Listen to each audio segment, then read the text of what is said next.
ಇಲ್ಲಿ ಕೇಳಿ. ನಮಸ್ಕಾರ. ಇವತ್ತು ಈ ಸಭೆ ಕರೆದಿದ್ದ ಉದ್ದೇಶ ಮತ್ತೆ ನಿಮ್ಮೆಲ್ಲರೂ ಇವತ್ತು ಕರೆದಿದ್ದ ಉದ್ದೇಶ ಏನಂದ್ರೆ ಎರಡು ರೀಸನ್ಗೆ.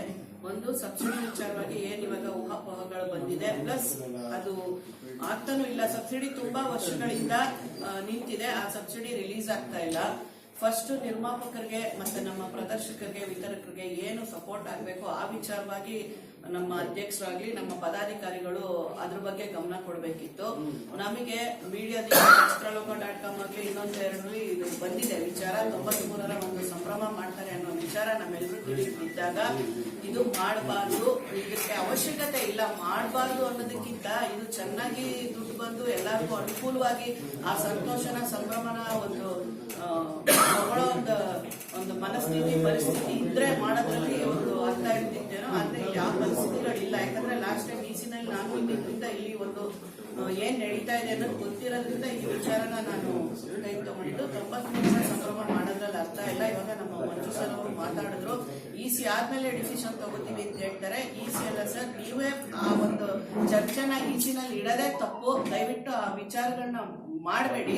ಅದ್ರ ಬದಲಾಗಿ ನಮ್ಗೆ ನಿರ್ಮಾಪಕರಿಗಾಗ್ಲಿ ನಮ್ಮ ಈ 3 ಪ್ರದರ್ಶಕರಿಗೆ ವಿತರಕರಿಗೆ ಏನ್ ಅನುಕೂಲ ಮಾಡ್ಬೇಕು ಆ ವಿಚಾರದಲ್ಲಿ ನೀವು ಚರ್ಚೆನ ಮಾಡಿ ಅಂತ ನಮ್ಮೆಲ್ಲರ ಒಂದು ಅನಿಸಿಕೆ.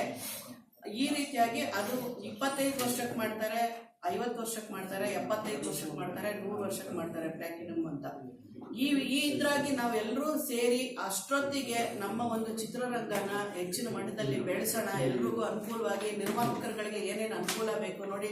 ವಾಣಿಜ್ಯ ಮಂಡಳಿಯಿಂದ ಒಂದು OTT ಪ್ಲಾಟ್ಫಾರ್ಮ್ ಮಾಡಿದ್ರೆ ಎಲ್ಲರಿಗೂ ತುಂಬಾ ನಿರ್ಮಾಪಕರುಗಳಿಗೆ ಅನುಕೂಲ ಆಗುತ್ತೆ. ಯಾಕಂದ್ರೆ 1-2 ದೊಡ್ಡ ಸಿನಿಮಾಗಳು ಮಾಡಿದ್ರೆ ಉದ್ಯಮ ನಡೆಯಲ್ಲ ಸರ್. ಎಲ್ಲ ಸಣ್ಣ ಸಿನಿಮಾನು ಆಗ್ಬೇಕು, ದೊಡ್ಡ ಸಿನಿಮಾನು ಆಗ್ಬೇಕು. ಎಲ್ಲಾ ಸಿನಿಮಾಗಳು ನಡೀತಾ ಇದ್ದಾಗ ಮಾತ್ರ ಎಲ್ಲಾ ಟೆಕ್ನಿಷಿಯನ್ಸ್ಗಳಿಗೂ ಕೆಲಸ ಸಿಗುತ್ತೆ. ಡಿಸ್ಟ್ರಿಬ್ಯೂಟರ್ಗಾಗ್ಲಿ, ಟೆಕ್ನಿಷಿಯನ್ಸ್ ಆಗ್ಲಿ, ಆರ್ಟಿಸ್ಟ್ಗಳಾಗ್ಲಿ ಕೆಲಸ ಸಿಗುತ್ತೆ.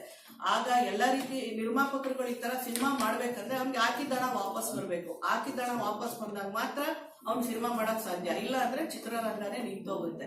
ಅದಕ್ಕೆ ಅವಕಾಶ ಆಗಬಾರ್ದು. ನಿರ್ಮಾಪಕರು ಹಣ ಎಂತಕ್ಕೆ ಏನ್ ಮಾಡ್ಬೇಕು ಅದ್ರ ವಿಚಾರವಾಗಿ ಚರ್ಚೆ ಮಾಡಿ ಏನಾದ್ರೂ ಈ ಒಂದು ಶಾರ್ಟ್ಲಿ ನೀವು ಒಂದು ಡಿಸಿಷನ್ ತಗೊಂಡು ಅದನ್ನ ಎಕ್ಸಿಕ್ಯೂಟ್ ಮಾಡಿದ್ರೆ ನಮ್ಮೆಲ್ರಿಗೂ ತುಂಬಾ ಅನುಕೂಲ ಆಗುತ್ತೆ. ಇದನ್ನ ನಾವು ನಿಮ್ಗಳಿಂದ ನಾವು ಎಕ್ಸ್ಪೆಕ್ಟ್ ಮಾಡ್ತಾ ಇದೀವಿ. ಒಂದು OTT ಪ್ಲಾಟ್ಫಾರ್ಮ್ ಮಾಡಿ, ಇಲ್ಲಾಂದ್ರೆ ನಿರ್ಮಾಪಕರಿಗೆ ಇವಾಗ ನೋಡಿ ನಾವು ಸರ್ಕಾರದಿಂದ ಜಾಗ ತಗೊಂಡು ಎಲ್ಲರಿಗೂ ಒಂದು ಬಡಾವಣೆ ಮಾಡ್ಬೇಕಂತ ನಾವೆಲ್ಲ ಮಾತಾಡ್ತಿದ್ವಿ. ವಸತಿ ಬಡಾವಣೆ ಮಾಡುವಂತ ಅನುಕೂಲ. ಈ ತರದ್ ಯಾವ್ದಾದ್ರು ವಿಚಾರಗಳನ್ನ ಮುಂದೆ ತಗೊಂಡು ನೀವು ಡಿಸಿಷನ್ಸ್ ತಗೊಂಡ್ರೆ ಒಳ್ಳೇದಾಗತ್ತೆ. ದಯವಿಟ್ಟು 93ರ ಸಂಭ್ರಮ ನಮ್ ಯಾರಿಗೂ ಇಷ್ಟ ಇಲ್ಲ. ಅದನ್ನ ಇಸಿನಲ್ಲಿ ಇಡದೆ ತಪ್ಪು ಅಂತ ನಮ್ಮೆಲ್ಲರ ಅನಿಸಿಕೆ.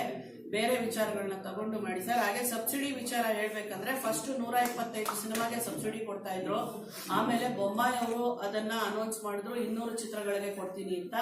200 ಚಿತ್ರಗಳಿಗೆ ಬಂದಿದ್ದು ಅದು ಸ್ಟಾಪ್ ಆಗಿದೆ ಅನ್ನೋದು ಲಾಸ್ಟ್ ಟೈಮ್ ನಾವು ಇಸಿನಲ್ಲಿ ಇದ್ದಾಗ ಅದು ನಮ್ಮ ಗಮನಕ್ಕೆ ಬಂದಿಲ್ಲ. ಅದು ಆಗ್ತಾ ಇಲ್ಲ ಅನ್ನೋದು ಇಸಿಗೆ ಬಂದಿಲ್ಲ. ಅದು 200 ಚಿತ್ರಗಳಿಗಾಗಿತ್ತು. ಆದ್ರೆ ಮತ್ತೆ ಈ ಕಾಂಗ್ರೆಸ್ ಸರ್ಕಾರಗಳು ಬಂದ ಮೇಲೆ 125 ಸಿನಿಮಾಗಳಿಗೆ ಅವ್ರು ಮಾಡಿದ್ದಾರೆ. 125 ಸಿನಿಮಾ ಬೇಡ, ದಯವಿಟ್ಟು ಅದು 200 ಸಿನಿಮಾಗಳಿಗೆನೆ ಮಾಡಿ. ಆಮೇಲೆ ಸಬ್ಸಿಡಿನ ದಯವಿಟ್ಟು ಜಾಸ್ತಿ ಮಾಡಿ. ಯಾವ್ದಾದ್ರು ಗೌರ್ಮೆಂಟ್ ಎಲ್ಲೆಲ್ಲೋ ಕೊಡ್ತಾ ಇದಾರೆ ದುಡ್ಡು. ಆದ್ರೆ ನಿರ್ಮಾಪಕರುಗಳಿಗೆ ಇಲ್ಲಿ ಬ್ಯಾಂಕಿಂದ ಲೋನು ಕೊಡಲ್ಲ, ಸರ್ಕಾರದಿಂದನೂ ದುಡ್ಡು ಕೊಡಲ್ಲ. ಅಂದ್ರೆ ನಿರ್ಮಾಪಕರುಗಳು ಹೆಂಗ್ ಸಿನಿಮಾ ಮಾಡ್ತಾರೆ? ಖಂಡಿತ ತುಂಬಾ ತೊಂದರೆ ಆಗ್ತದೆ. ದಯವಿಟ್ಟು ಮಾಡಿ ಸರ್. ಆ ವಿಚಾರ ಈಸಿಗೆ ಬಂದೇ ಇಲ್ಲ ಸರ್.